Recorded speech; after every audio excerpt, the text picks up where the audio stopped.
والصلاة والسلام على سيد المرسلين وعلى آله وأصحابه أجمعين. قال الله تبارك وتعالى في الكلام المجيد والفرقان الحميد: أعوذ بالله من الشيطان الرجيم. بسم الله الرحمن الرحيم. الحاقة ما الحاقة وما أدراك ما الحاقة كذبت ثمود وعاد بالقارعة فأما ثمود فأهلكوا بالطاغية وأما عاد فأهلكوا بريح صرصر عاتية. وقال تعالى: لا أقسم بيوم القيامة ولا أقسم بالنفس اللوامة أيحسب الإنسان أن لن نجمع عظامه بلى قادرين على أن نسوي بنانه. وقال تعالى: كل نفس ذائقة الموت وإنما توفون أجوركم يوم القيامة فمن زحزح عن النار وأدخل الجنة فقد فاز وما الحياة الدنيا إلا متاع الغرور. وقال النبي صلى الله عليه وسلم: الكيس من دان نفسه وعمل لما بعد الموت. صدق الله العظيم وصدق رسوله النبي الكريم ونحن على ذلك لمن الشاهدين والشاكرين والحمد لله رب العالمين. محترم و مکرم حضرات علماء کرام اور ایمان والے بھائی، رمضان مبارک کا مہینہ برکتوں والا شروع ہوا تھا اور اب وہ اپنے آخری چند ایام اس کے باقی رہ گئے ہیں. تراویح میں قرآن کریم ہم نے شروع کیا تھا اور آئندہ کل وہ ختم ہو رہا. 29 پارے اس کے پورے ہو گئے. یہ ہمیں اپنی زندگی اور آخرت کی طرف متوجہ کر رہا ہے کہ یہ دنیا کی زندگی فانی ہے، یہاں کے دن بھی فانی، یہاں کی رات بھی فانی، یہاں کی نعمتیں بھی فانی، اور ایک دن ہمیشہ ہمیش کی زندگی کی طرف جانا. قرآن کریم کی جو چند صورتوں کی تفسیر کی گئی اور اب تک ہم نے قرآن کریم کی تفسیر میں جو کچھ سنا، یہ خلاصہ ہی کا قرآن کی ہر صورت کا. آج ارادہ ہے کہ پورے قرآن کریم میں اللہ تبارک و تعالیٰ نے خلاصے کے طور پر ہمیں کیا پیغام دیا. چونکہ یہ رمضان مبارک کا آخری جمعہ ہے، ہم لوگ اس کو جمعۃ الوداع کہتے ہیں، لیکن جمعہ ودا ہونے والا نہیں ہے. وہ تو انشاءاللہ قیامت تک جب تک رمضان مبارک باقی رہے گا اس کا ہر جمعہ اور آخری جمعہ بھی آتا رہے گا. لیکن ایسا نہ ہو کہ ہم اس کو الوداع کہہ رہے ہیں، ہمارا آئندہ سال کا ہماری زندگی ختم ہو چکی ہو اور آئندہ سال کا رمضان ہمیں ملے یا نہ ملے. تو دوست اور بزرگ، زندگی کے ان ایام کا اس طریقے سے مسلسل چلے جانا، کبھی بچے تھے ہم اور آج زندگی کے 55 سال پورے ہوئے، پتہ نہیں چلا، ایک کھیل تماشے کی طرف گزر گئے ہیں. باقی زندگی بھی اس طرح گزر جائے گی. اس لیے اللہ پاک نے فرمایا: وَمَا الْحَيَاةُ الدُّنْيَا إِلَّا مَتَاعُ الْغُرُورِ. یہ دنیا کی زندگی دھوکے کا سامان ہے.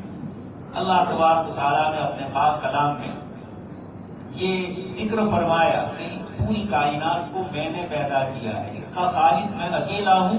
اس پوری کائنات کے پیدا کرنے میں میرے ساتھ کوئی شریک نہیں ہے، کسی طرح کی کسی کی کوئی مدد کی مجھے ضرورت نہیں ہے. جن لوگوں نے اللہ پاک کے ساتھ غیروں کو شریک کیا کہ فلانا اللہ پاک کی فلانی صفت میں شریک ہے، فلانی صفت میں شریک ہے، اللہ پاک نے قرآن کریم میں فرمایا: ارونی ماذا خلقوا من الارض ام لهم شرک فی السماوات والارض.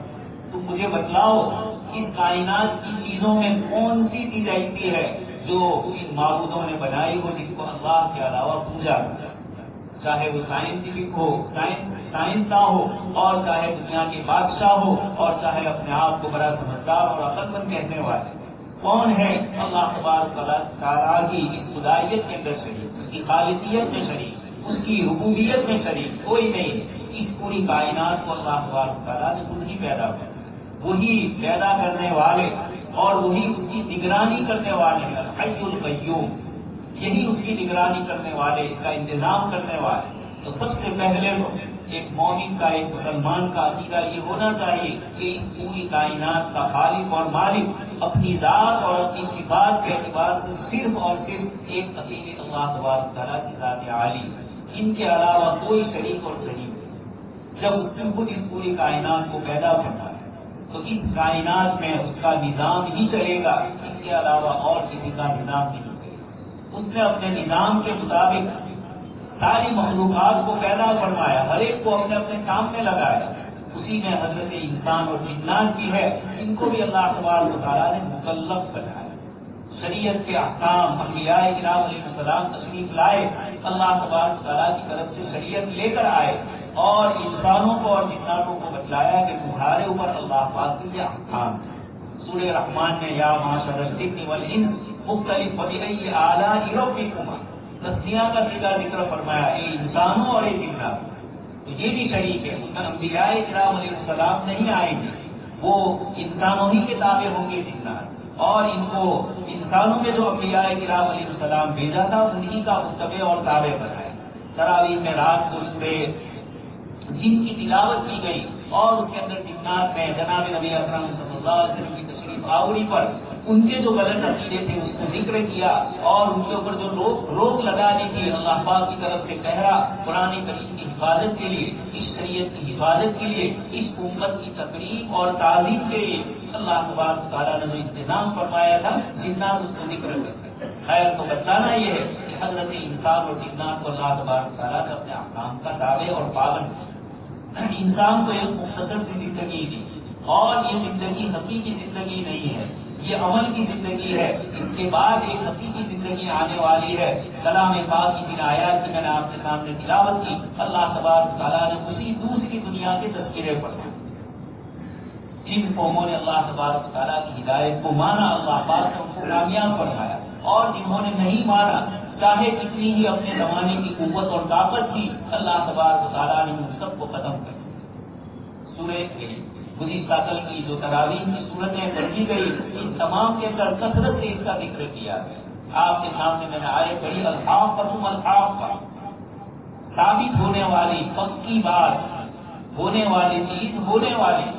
وما ادراک ما الحاقة، اللہ پاک خود پوچھ رہے ہیں آپ کو معلوم بھی ہے کہ الحاقہ کیا ہے؟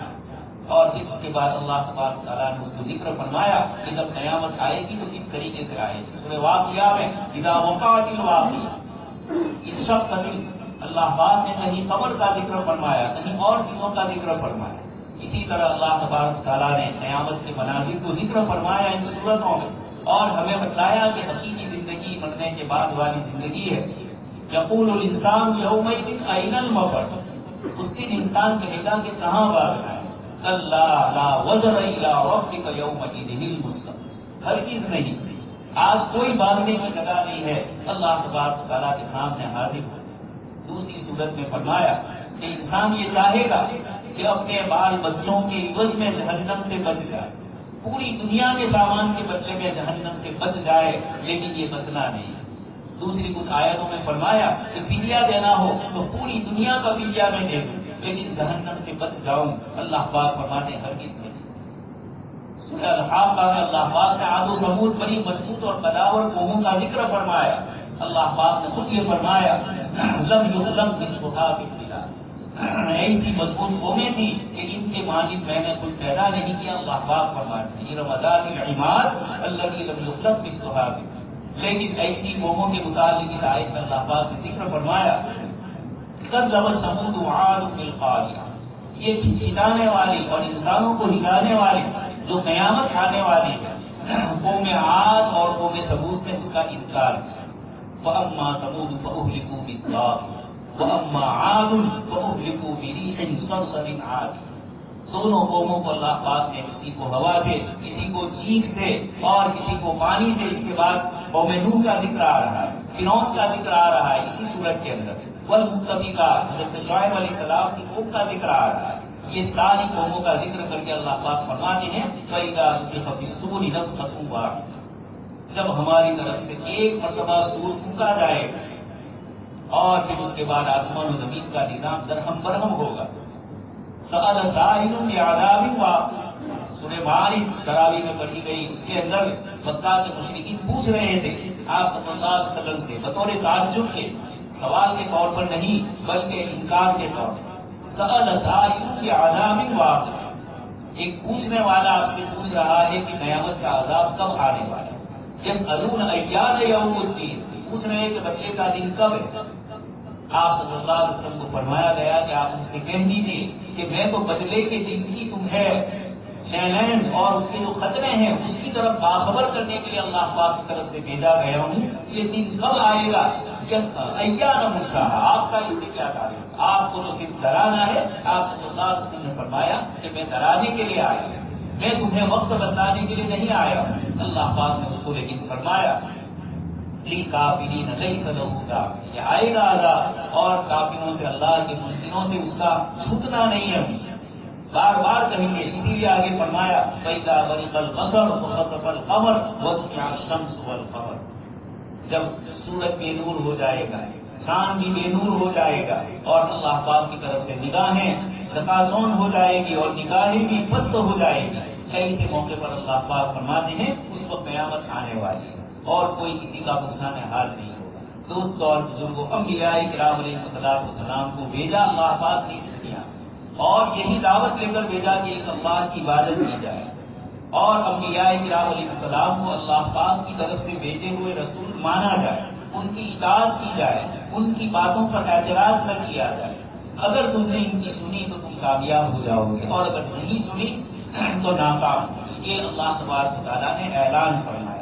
قرآن کریم کے یہ سارے قصے، سارے واقعات اس کی طرف اشارہ کر رہے ہیں کہ اللہ تبارک و تعالیٰ کی جنہوں نے مانی، اور عجیب اللہ پاک کا نظام ہے، جو دعوت لے کر آئے یہ بے سر و سامانی کے عالم، ظاہری دنیاوی اعتبار سے مال و دولت ان کے پاس تھی۔ انبیاء کرام علیہ السلام سماج میں جنہوں نے ان کی دعوت کو قبول کیا، یہ بھی بیچارے سماج کے کمزور لوگ، اتباع الارض، یہ اس طریقے سے ہوا، لیکن باوجود ظاہری اسباب کے نہ ہونے کے جب انہوں نے اللہ کی سنی، اللہ کے نبیوں کی بات کو مانا تو اللہ تبارک تعالیٰ نے کامیاب کیا، اور جنہوں نے نہیں سنی باوجود طاقت اور قوت کے، یہ آیت میں نے آپ کے سامنے پڑھی، عاد و ثمود بڑی مضبوط ہو گئی، قوم شعیب اسی طریقے سے، فرعون والمؤتفکۃ اہوا اور بستی والے بن والے، واذکر اخا عاد اذ انذر قومہ بالاحقاف، یہ سارے بڑے بڑے مضبوط اور ساری قوت والے۔ اللہ تبارک و تعالیٰ نے جب اللہ پاک کا عذاب آیا تو کوئی بھی بچ نہیں سکا۔ ساری آیتیں قرآن کریم کی بڑی بڑی ہے، کن کن طریقوں سے اللہ پاک نے عذاب دیا، تو یہ آیتیں اس بات کو بتلا رہی ہے کہ زندگی کی کامیابی اگر چاہتے ہو تو انبیاء کرام علیہ السلام کی اتباع میں ہی کامیابی۔ تم نے جن اسباب کو سمجھا ہے، اللہ پاک نے ان اسباب کو اسباب کے درجے میں رکھا ہے، اس کا انکار نہیں، لیکن اللہ کی طاقت کے مقابلے میں یہ اسباب کچھ نہیں کرے، یہ اسباب بے اثر ہو جائے۔ ہم بار بار انبیاء کرام علیہ السلام کے واقعات پڑھتے ہیں۔ سیدنا نوح علیہ السلام، رات کو سورہ نوح کی تراویح میں تلاوت کی گئی، اللہ کے نبی حضرت نوح علیہ السلام 950 سال تک اللہ کے دین کی دعوت دی، اور آپ پر ایمان لانے والے 60-70 آئے، 80 سے اوپر۔ مفسرین فرماتے ہیں 10-15 سال میں ایک آدمی ایمان لاتا تھا۔ اس کا اندازہ لگائے کہ 950 سال 15 سال تک مسلسل محنت، اور کیسی محنت ہے۔ انی دعوتہم، سیدنا نوح علیہ السلام فرماتے ہیں رات کو دعوت دی، دن کو دعوت دی، مجلسوں میں دعوت دی، تنہائیوں میں دعوت دی، اکیلے دعوت دی، مجمع میں جا کر دعوت دی، الگ الگ انداز میں زور سے کہا، آہستہ سے کہا، جیسی جیسی مصلحت ہوئی اس کے مطابق میں نے مسلسل ان کو دعوت دی، لیکن ایمان نہیں لائے۔ تو پھر اللہ تبارک و تعالیٰ کا جو عذاب آیا سیلاب کا، کوئی بچا نہیں سکا۔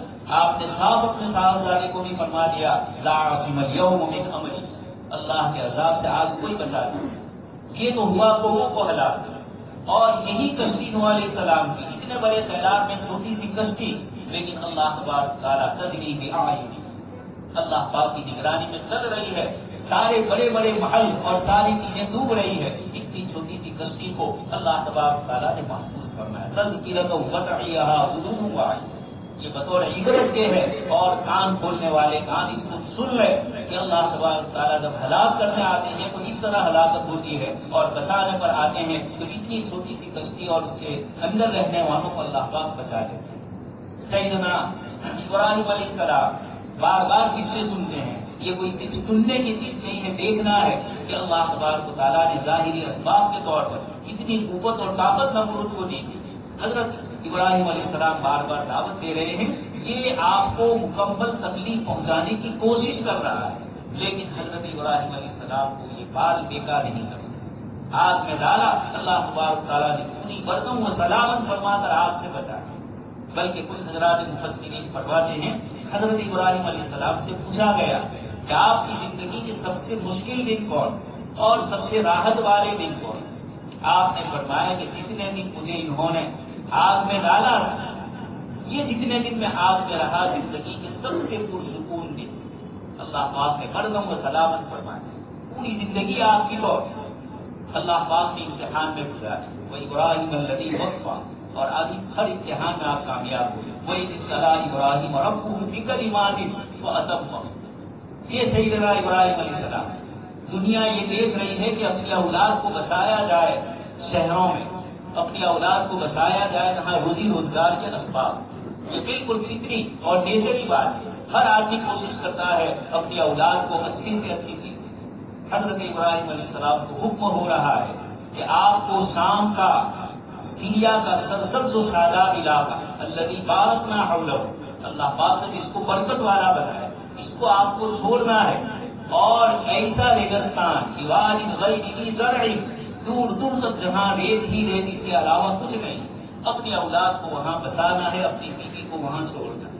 دوستو اور بزرگوں، دنیا کے ظاہری اسباب میں یہ بیوقوفی نظر آئے کہ ایسا کیسا ہوا، لیکن سیدنا ابراہیم علیہ السلام اللہ پاک کے حکم کو حکم سمجھ رہے، یہ سمجھ رہے تھے جب اللہ تبارک و تعالیٰ نے یہ حکم دیا ہے اس کو پورا کرنا۔ حضرت حاجرہ نے، حضرت ابراہیم علیہ السلام نے ان کو اس مکہ کی وادی میں چھوڑا، دور دور تک کوئی انسانی آبادی نہیں ہے، پہاڑ جلستے ہوئے اور ریت اڑتی ہوئی، اس کے علاوہ کوئی چیز نظر نہیں آ رہی، پرندے تک دور دور نظر نہیں آ رہے تھے، اس لیے کہ پانی ہو تو پرندے وہاں ہیں۔ ایسی جگہ میں سیدنا ابراہیم علیہ السلام ان کو چھوڑ کے جا رہے ہیں۔ حضرت حاجرہ نے مسلسل سوال کیے، کوئی جواب نہیں۔ جب اخیر میں حضرت حاجرہ نے اتنا پوچھا کہ کیا اللہ تبارک تعالیٰ نے آپ کو اس کا حکم دیا ہے، تو صرف فرمایا کہ جی، یہ بھی اللہ کی بندی تھی، فرما اذن لا یضیع، جب اللہ کا حکم ہے تو وہ ہمیں ضائع نہیں کرے۔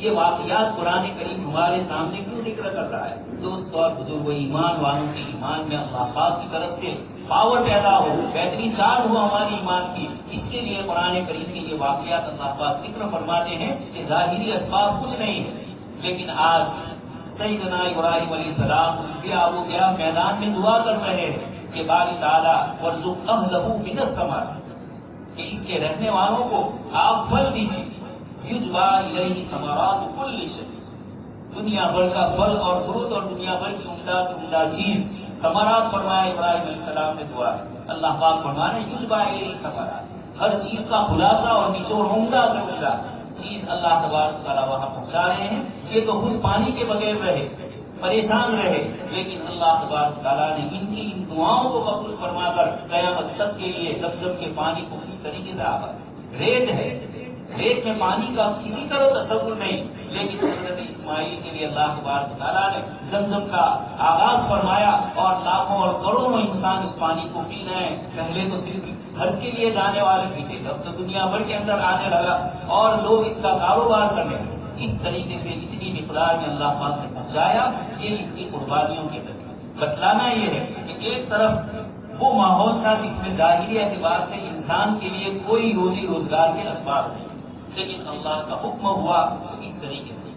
سیدنا موسیٰ علیہ السلام کو فرعون نے کتنی مرتبہ مارنے کی کوشش کی، اللہ پاک نے فرمایا کہ تم دونوں میری نگرانی میں ہو، اذهبا الى فرعون انه طغى، اور آگے آیت میں فرمایا کہ بالکل فکر مت کرو، میں تمہاری نگرانی کر رہا ہوں۔ جب اللہ پاک نگرانی کرنے والے ہو تو پھر موسیٰ علیہ السلام کو فرعون کتنی کوششیں کرے لیکن ناکام۔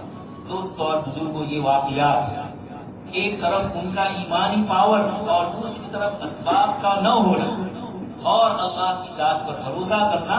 قرآن کریم میں اللہ پاک نے اعلان فرمایا انا لننصر رسلنا والذین آمنوا فی الحیات الدنیا ویوم یقوم الاشہاد، کہ ہم نے انا لننصر رسلنا، ہم ضرور بھی ضرور مدد کریں گے ہمارے نبیوں کی. اور اللہ پاک نے مدد فرمائی. کس طریقے سے انبیاء کرام علیہ السلام کی مدد فرمائی؟ اکیلے دعوت دے رہے ہیں، ساری قوم مخالف دشمنی پر. حضرت صاحب علیہ السلام، حضرت شعیب علیہ السلام، حضرت ایوب علیہ السلام، حضرت یونس علیہ السلام. قرآن کریم نے حضرت زکریا اور حضرت یحییٰ ان سب کے واقعات ذکر فرمائے اور سب کے عجیب و غریب واقعات ذکر فرمائے. انسانی زندگی میں روزمرہ جو واقعات پیش آ سکتے ہیں، ایک انسان کو پرائیویٹ اپنی لائف کے اندر اور پوری انسانیت کو اپنی پوری سوسائٹی اور سماجی زندگی کے اندر انبیاء کرام علیہ السلام کے ان واقعات کے ذریعے اللہ تبارک تعالیٰ نے ہمیں بتلایا. اس کے ساتھ اللہ پاک نے یہ بھی بتلایا کہ انبیاء کرام علیہ السلام کی مسلسل توجہ اللہ پاک کی ذات پر ہوتی ہے. انہوں نے دعائیں مانگی. حضرت ابراہیم علیہ السلام بڑھاپے میں رب هب لی الحمدللہ الذی وهب لی علی الکبر اسماعیل علیہ السلام. حضرت زکریا علیہ السلام استعال الرأس شیبا ولم تکن بدعائک رب شقیا. حضرت ایوب علیہ السلام سورہ انبیاء میں اللہ پاک نے نبیوں کی دعاؤں کو ذکر فرمایا. اس سے ہمیں بتلایا گیا کہ نبیوں نے اللہ پاک کے ساتھ تعلق قائم رکھا، اللہ پاک سے مانگا. ہمیں بھی اللہ تبارک تعالیٰ سے مانگنا چاہیے.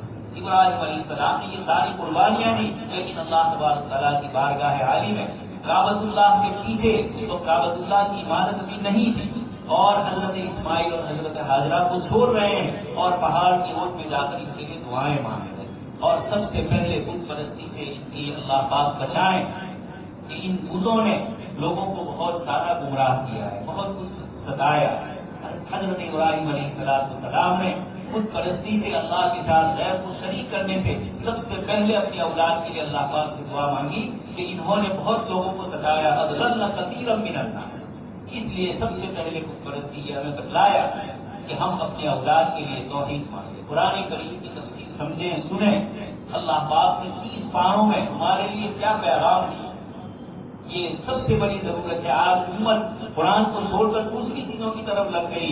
جناب نبی اکرم صلی اللہ علیہ وسلم کی ارشادات کو چھوڑ دیا ہم نے، تو پھر جب ہم اس کو چھوڑیں گے تو پچھلی قوموں نے چھوڑا تو اللہ پاک کی طرف سے حالات آئے. اس لیے دوست اور بزرگوں، سب سے بڑی قیمتی چیز یہی ہے کہ ہم قرآن کریم کی طرف واپس آئیں. قرآن ہمیں بتلائے گا حضرت یوسف علیہ السلام کا قصہ کہ بچپن سے لے کر بڑھاپے تک کیسے کیسے حالات آئے اور حضرت یوسف علیہ السلام کو اللہ پاک نے کیسے کامیاب کیا، اور جنہوں نے آپ پر الزام لگایا اللہ پاک نے کیسے ناکام کیا. برسوں کے بعد بھی حضرت یوسف علیہ السلام کو بچانے کے لیے اللہ پاک نے کیا انتظام کیا.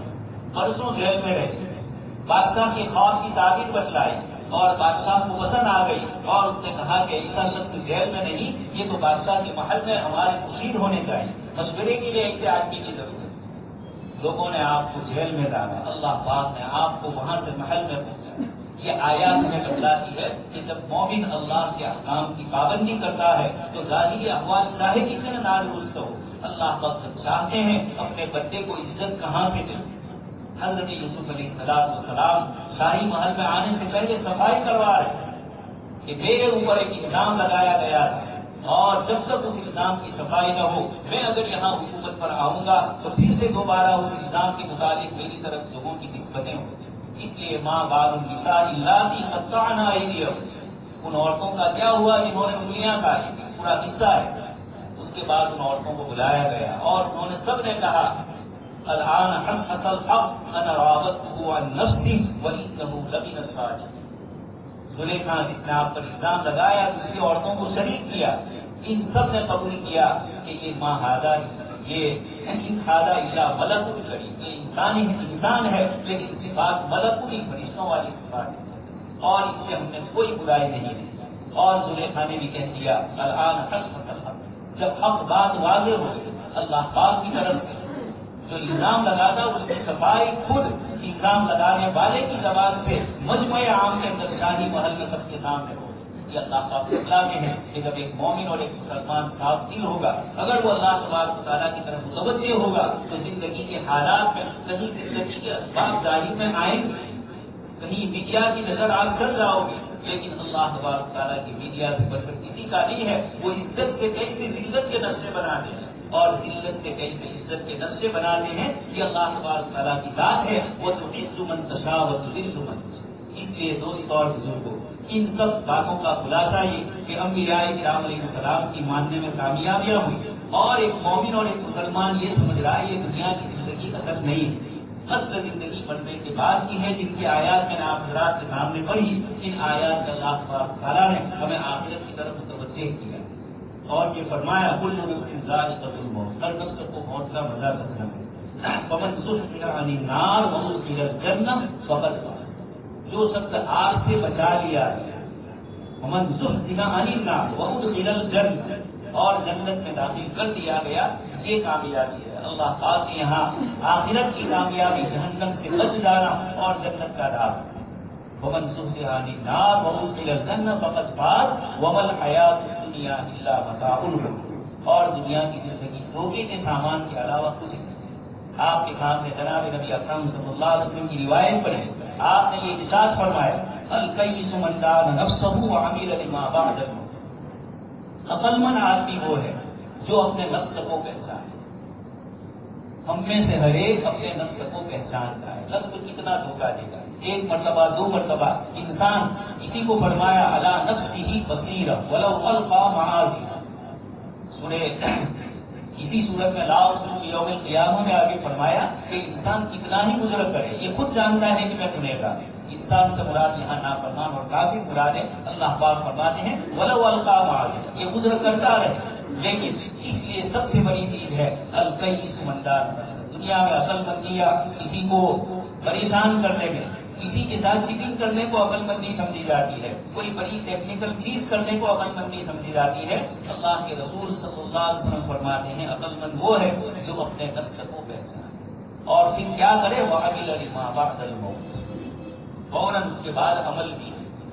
وَلِمَنْ خَافَ مَقَامَ رَبِّهِ جَنَّتَ، جو اللہ سے ڈرا. لیکن وہاں پر بھی آیت میں فرمایا کہ اللہ تبارک و تعالیٰ سے ڈرا اور ڈر کر وَنَهَى النَّفْسَ عَنِ الْهَوَىٰ، اپنے نفس کو اس سے روکا. اس لیے ضرورت ہے روزہ ہمیں روکنے ہی کی دعوت دینا. اللہ پاک نے یہ روکنے ہی کے ذریعے ہمارے نفس میں تقویٰ پیدا فرمایا. رمضان کے مہینے میں جو عبادتوں کی طرف توجہ ہوئی اور آدمی کے لیے آسان ہو گیا قرآن پڑھنا، تلاوت کرنا. دوست اور بزرگوں، یہ باقی رہے کس کی ضرورت ہے. یہ دن آ رہے ہیں، کس دن ہماری موت آ جائے کوئی ٹھکانا نہیں. ہم میں سے کوئی اپنے متعلق کچھ نہیں کہہ سکتا. اللہ تبارک تعالیٰ نے اس کا کوئی وقت کسی کے لیے مقرر نہیں کیا ہے. یعنی اللہ پاک کے یہاں تو ہے لیکن کسی کو معلوم نہیں ہے کس وقت موت آ جائے. اس لیے جناب نبی اکرم صلی اللہ علیہ وسلم نے ہمیں موت کی طرف توجہ دلائی. وہ خوش نصیب لوگ ہیں جن کو اللہ تبارک تعالیٰ زندگی میں اس حال میں. گزشتہ جمعہ کو قاری اقبال صاحب آچودی جمعہ کے لیے آئے مسجد میں اور اللہ تبارک تعالیٰ نے قبول کر. ایسی موت اللہ تبارک تعالیٰ نصیب فرمائے کہ جس میں اللہ کی عبادت میں آدمی مشغول ہے، گناہوں سے بچا ہوا ہو. یہ بہت ضروری ہے. دوست اور بزرگوں، 2 دن پہلے ایک ایسے آدمی جو سادہ لباس میں لارڈ آف انگلینڈ تھے، اللہ تبارک تعالیٰ نے وہاں کی راجیہ سبھا کا ممبر بنایا ہے، جناب حاجی عالم صاحب پھانسی. لیکن لباس دیکھیں. اور حضرت مولانا مسیح اللہ خان صاحب جلال آبادی رحمۃ اللہ علیہ سے مرید تھے. مسلسل تقویٰ اور پرہیزگاری کی زندگی گزارتے تھے. تسبیحات کا معمول. اللہ پاک نے آپ کو اتنا بڑا عہدہ دیا تھا، لیکن اس انگلینڈ میں جہاں کرتے کے اوپر پابندیاں لگائی جا رہی، یوروپ میں جہاں اسلامی تشخص اور اسلامی لباس کے اوپر اعتراض کیے جاتے ہیں، یہ وہاں پہنچتے تھے اسی لباس میں، کرتے میں، پائجامے میں، ٹوپی، اسلامی ساری جتنی شعار کی چیزیں ہیں. ایک عالم جیسے لباس ہے عالم کا، کس طریقے سے لباس کے ساتھ جاتے تھے. اللہ تبارک تعالیٰ نے ایسے بندوں کو، یہ ہمیں اس قسم کے حضرات جو جاتے ہیں، حدیث شریف میں فرمایا موتوا قبل ان تموتوا، اپنی موت سے پہلے مرو. مراد یہ کہ جو لوگ جن کو کندھے میں اٹھا کے جا رہے ہو ذرا اس سے عبرت حاصل کرو. شیخ سعدی رحمۃ اللہ علیہ فرماتے ہیں بانگ پر آیت کے خدا نہ مان. ہم مائک سے اعلان سنتے ہیں کہ فلانے کا انتقال ہوا، کل میرا اور آپ کا بھی اعلان ہوگا کہ فلانا نہیں رہا. اس لیے اللہ تبارک تعالیٰ ہمیں اس مہینے سے یہ عبرت ہے کہ ہم آئندہ دنوں میں بھی عبادتوں کے پابند ہو جائے. گم ہو گئے ہیں اس طرح مسجدوں سے ہم گم نہ ہو جائے. ہمارا اعلان نہ کرنا پڑے کہ مسجد جو آباد تھی اور اس مسجد کے اندر اب ویرانی ہو رہی. اللہ تبارک تعالیٰ ہمیں تقوی والی زندگی نصیب فرمائے، ہندوستان میں ہماری اور ہماری نسلوں کے اللہ پاک دین کی ایمان کی حفاظت فرمائے. آمین. وآخر دعوانا